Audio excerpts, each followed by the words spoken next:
SC/ST act का उपयोग भारत में प्रतिज्ञाबद्ध कानून के संबंध में चर्चाएं रहती हैं।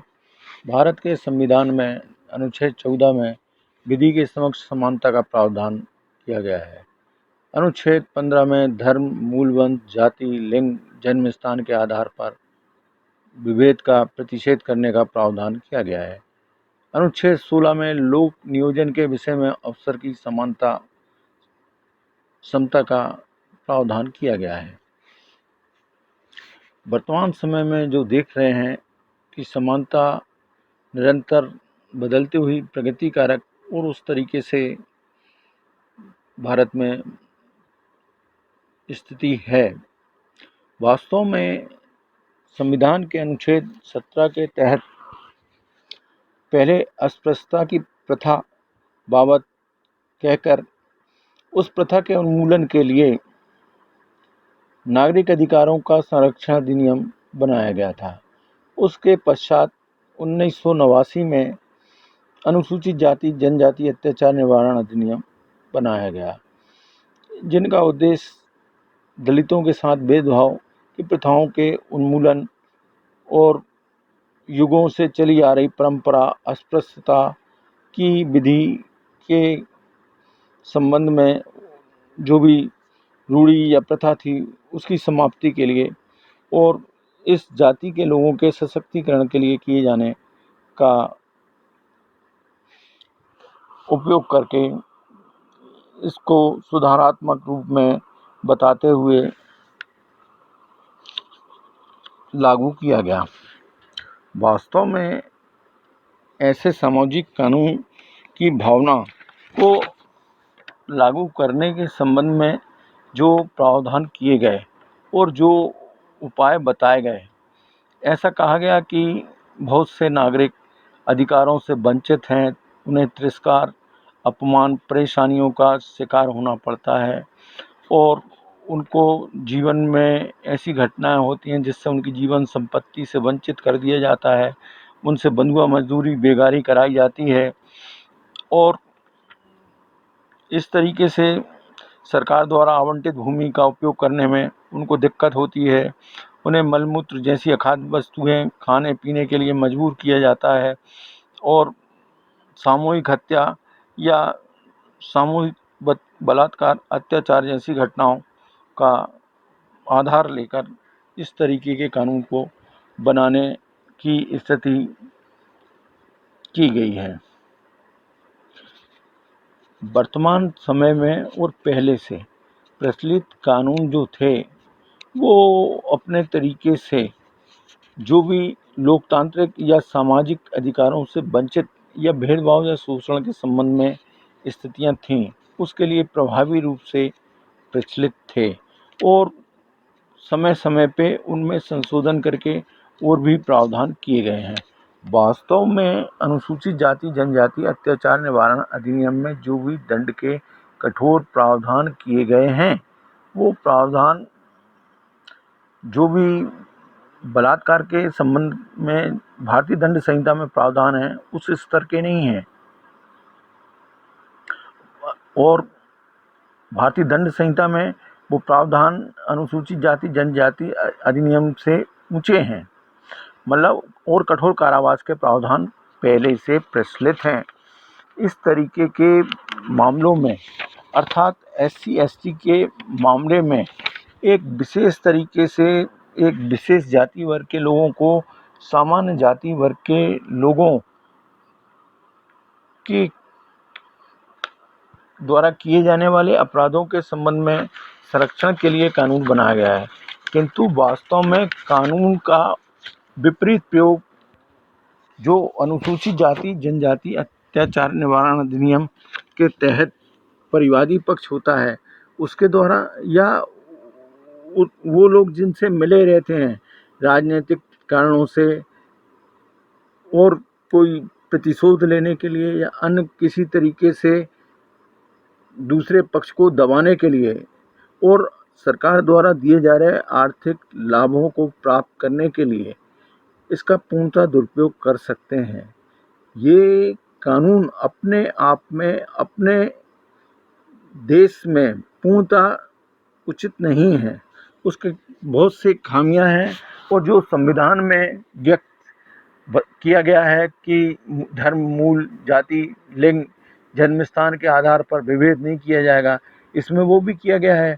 और जो व्यक्ति वास्तव में बहुत पावरफुल हैं, भारत में जो व्यक्ति आरक्षण का लाभ ले चुके हैं, मान लीजिए किसी व्यक्ति ने सन 1960 में आरक्षण का लाभ लिया था, उसके 4 लड़के थे और 3 लड़कियां थीं। उसकी 3 लड़कियां सरकारी नौकरी लेती हैं आरक्षण के आधार पर। उसके बाद वो 4 लड़के सरकारी नौकरियों में जाते हैं जो द्वितीय श्रेणी अधिकारी से निम्न स्तर के कोई पद पे नहीं हैं। उसके पश्चात उनके बच्चे प्रथम श्रेणी अधिकारी आरक्षण का लाभ लेकर बनते हैं।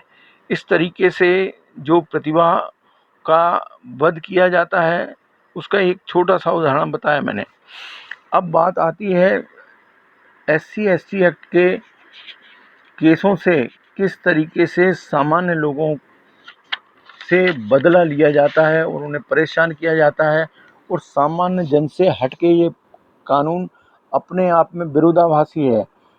मतलब ये है कि सामान्य रूप से यदि कोई आदमी शिकायत करता है तो कई मामलों में जांच करने के बाद अपराध दर्ज किया जाता है, किंतु इस अधिनियम के तहत मैं आगे की बातचीत में अनुसूचित जाति जनजाति अत्याचार निवारण अधिनियम को अधिनियम शब्द से संबोधित करूंगा।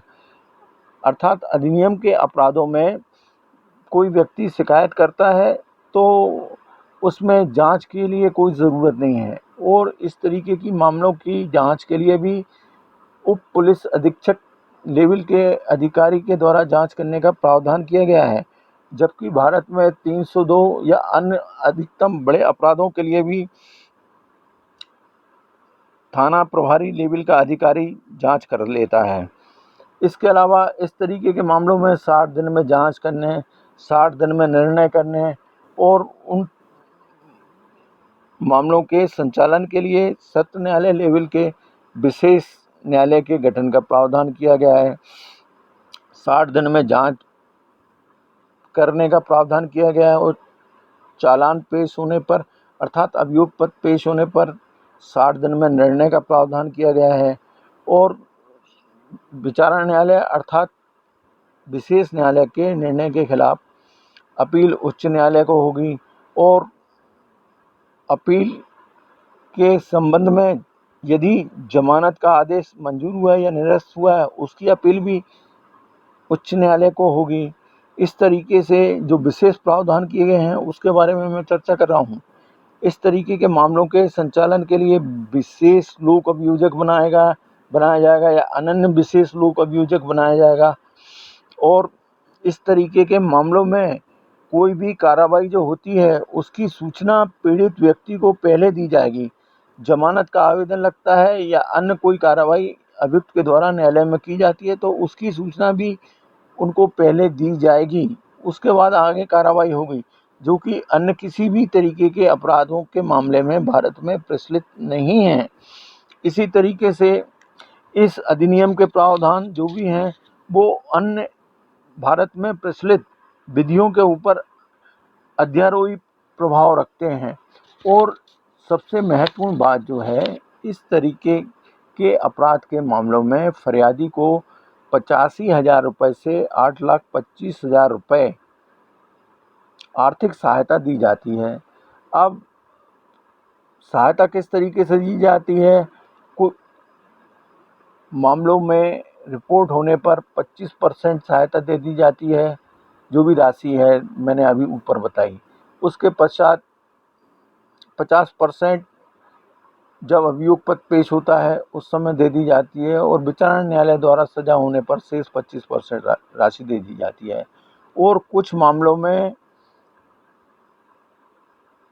जो अपराध की सूचना दी जाती है उसकी चिकित्सीय रिपोर्ट से पुष्टि हो जाने पर 50% राशि दे दी जाती है। और न्यायालय में आरोप पत्र पेश होने पर 50% राशि दे दी जाती है। इस तरीके के अपराध के मामलों में अग्रिम जमानत का कोई प्रावधान नहीं है। तो जो संविधान के तहत एक भारत में यह माना जाता है कि व्यक्ति निर्दोष है, वो अवधारणा तो खत्म हो जाती है, वो कहाँ बचती है। जब संविधान के तहत बताया गया है कि विचारण के पहले जब तक व्यक्ति को दोष सिद्ध न कर दिया जाए तो उसके पक्ष में निर्दोष होने की अवधारणा की जाती है। यहाँ तो बिना जांच के अपराध दर्ज हो जाता है और विचारण प्रारंभ होने के पहले ही 8.5 लाख अर्थात 8.25 लाख रुपए तक फरियादी को दे दिए जाते हैं। तो कहाँ से प्रावधान और जो संविधान के अधिकार हैं भारत में, वो कहाँ नागरिक के पास बचते हैं। इस तरीके के मामलों में जो शासन के द्वारा राशि दी जा रही है, इसका पूर्णतः दुरुपयोग किया गया है। हम व्यावहारिक रूप में देख रहे हैं कि इस तरीके के मामले में जो कानून बनाने की मंशा बताई गई थी, उसका पूर्णतः अभाव है। जैसे जो सामान्य मामले होते हैं गाली गलौज के, उसमें ये धारा लगा दी जाती है यहाँ पे, और आदमी को झूठे मामले बनाकर जेल पहुंचा ही दिया जाता है।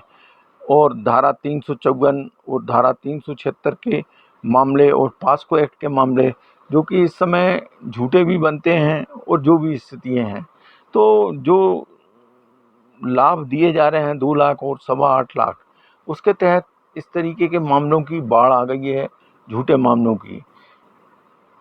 प्रचलन में ये देखा गया है कि व्यक्ति आर्थिक लाभ या किसी खुद की गलतियों पे आवरण देने के लिए और लाभ लेने के लिए भी इसका उपयोग करते हैं। अभी कुछ समय पहले एक चिकित्सक, जिन्होंने उनके अधीनस्थ कर्मचारी के द्वारा कार्यों में रुचि न लेने और कार्यों की लापरवाही के लिए उन्हें कोई नोटिस दिया, तो अन्य चिकित्सक ने संबंधित कर्मचारी को शिकायत करने के लिए उकसाया और उसने शिकायत, जिसने नोटिस दिया था उच्चाधिकारी ने, उसके खिलाफ धारा 354 और इस अधिनियम के तहत शिकायत कर दी। वह व्यक्ति उससे इतना पीड़ित हो गया झूठे मुकदमे से, शिकायत से, कि उसके बाद उसने आत्महत्या कर ली। इसी तरीके से और भी कई मामले हैं। और राजनीतिक व्यक्तियों द्वारा दूसरे को दबाने के लिए या किसी बात पर से, बच्चों की लड़ाई पर से या अन्य किसी बात को लेकर इस तरीके के अधिनियम का दुरुपयोग सामान्य जन के खिलाफ एक परंपरा सा बन गया है। और जो अधिनियम में प्रावधान किए गए हैं कि बिना जांच के शिकायत की जाएगी, संबंधित व्यक्ति को गिरफ्तार किया जाएगा और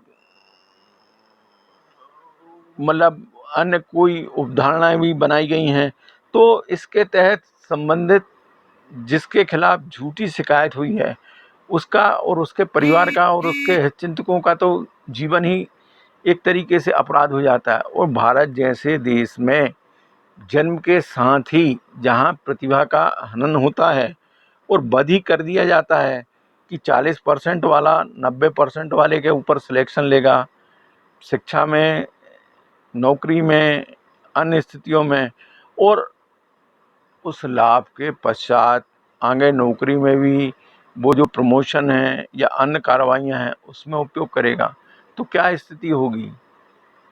इन स्थितियों पे विचार करने की ज़रूरत है। राजनीतिक लाभ के लिए जो प्रावधान संविधान में किया गया था आरक्षण का, उसका वर्तमान समय में खुलकर दुरुपयोग हो रहा है।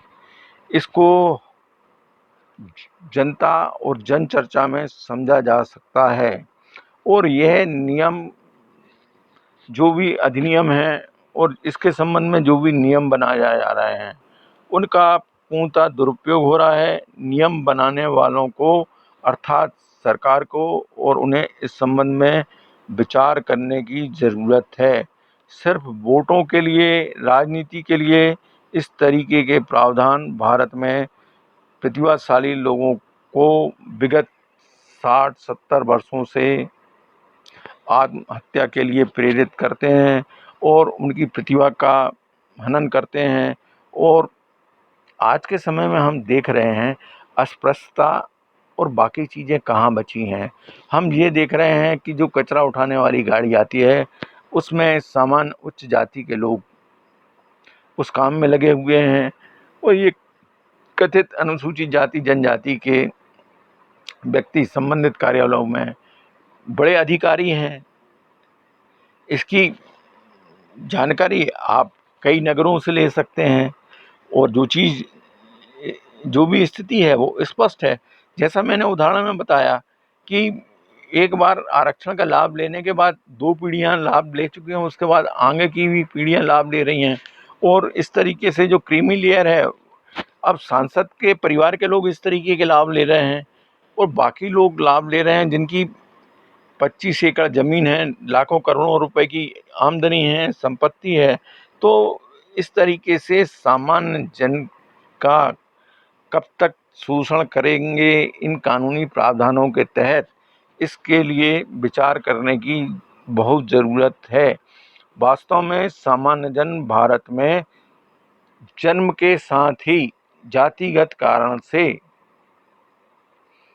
अपने आप को उपेक्षित महसूस करते हैं और प्रतिभाएं जो हैं वो भारत के बाहर चली जाती हैं।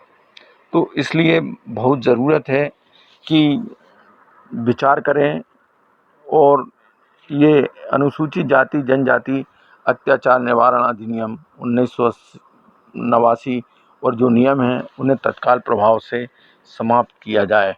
हमारे देश में प्रचलित कानूनों में पहले से प्रावधान है कि यदि कोई व्यक्ति अपराध करने का दोषी पाया जाता है तो संबंधित मामले में पीड़ित को उचित प्रतिकर दिलाया जा सकता है। यहाँ पर सक्षम पीड़ित और असक्षम अपराधी जिन्हें अधिकतम बार झूठा ही फंसाया गया है और इस तरीके के कानून बनाने की जो मंशा थी उस तरीके के कृत्यों के लिए तो कोई अपराध ही नहीं है। जैसा मैं कह रहा हूँ आप कार्य रूप में देख सकते हैं कि मैं सागर में वकालत कर रहा हूँ। मैंने अपने वकालत के कार्यकाल में इस तरीके के कोई अपराध नहीं देखे कि जिसमें मूत्र या मल किसी को खिला दिया हो या उनकी ज़मीन के उपयोग से रोक दिया हो, सरकारी ज़मीन जो उनको मिली हो उसको उपयोग करने से रोक दिया हो। और मैं तो यही देख रहा हूँ कि सामान्य गाली गलौज के उस तरीके के मामले बना के या मारपीट की बात बता के जिसमें वैसी चोटें भी नहीं हैं और अधिनियम के अपराध लगवा दिए। धारा 354 के अधिक मामले हैं, 376 के अधिक मामले हैं जिनमें जो सहायता राशि है उसके लिए ये मामले और प्राप्त करने के लिए किए जाते हैं। और कई बार जो सक्षम राजनीतिक व्यक्ति हैं वो विरोधी पक्ष को दबाव देने के लिए और वो प्रयोग करने के लिए अपने तरीके से प्रयोग में लाते हैं। मैंने इस तरीके के कोई मामले नहीं देखे जिसमें मलमूत्र, कूड़ा, पशु सब या अन्य कोई चीज़ इकट्ठी करने या किसी सदस्य को नंगा करने या उनके प्रवेश या उनको निष्कासित करने या इस तरीके के कोई अपराध के मामले आए हों, ऐसा व्यवहार में नहीं देखा जा रहा। और इस अधिनियम का अधिकतम दुरुपयोग ही सामने आ रहा है। इस संबंध में आप जो अदालतें हैं उनसे मीटिंग करके अलग से भी जानकारी ले सकते हैं। सच्चाई के संबंध में जानकारी लेने के लिए खुले मन से उपाय किए जाने चाहिए। मेरा यही आग्रह अनुरोध है कि इस अधिनियम के दुरुपयोग से सामान्य जन को सुरक्षित किया जाए। इस अधिनियम के दुरुपयोग से सामान्य जन बहुत पीड़ित और दबे हुए रहते हैं। उनके साथ अनावश्यक इस अधिनियम के तहत अपराध दर्ज कराने की धमकी देकर उनके साथ अत्याचार किया जाता है। अन्य बातें अगले वीडियो में मैं प्रस्तुत करूँगा। धन्यवाद।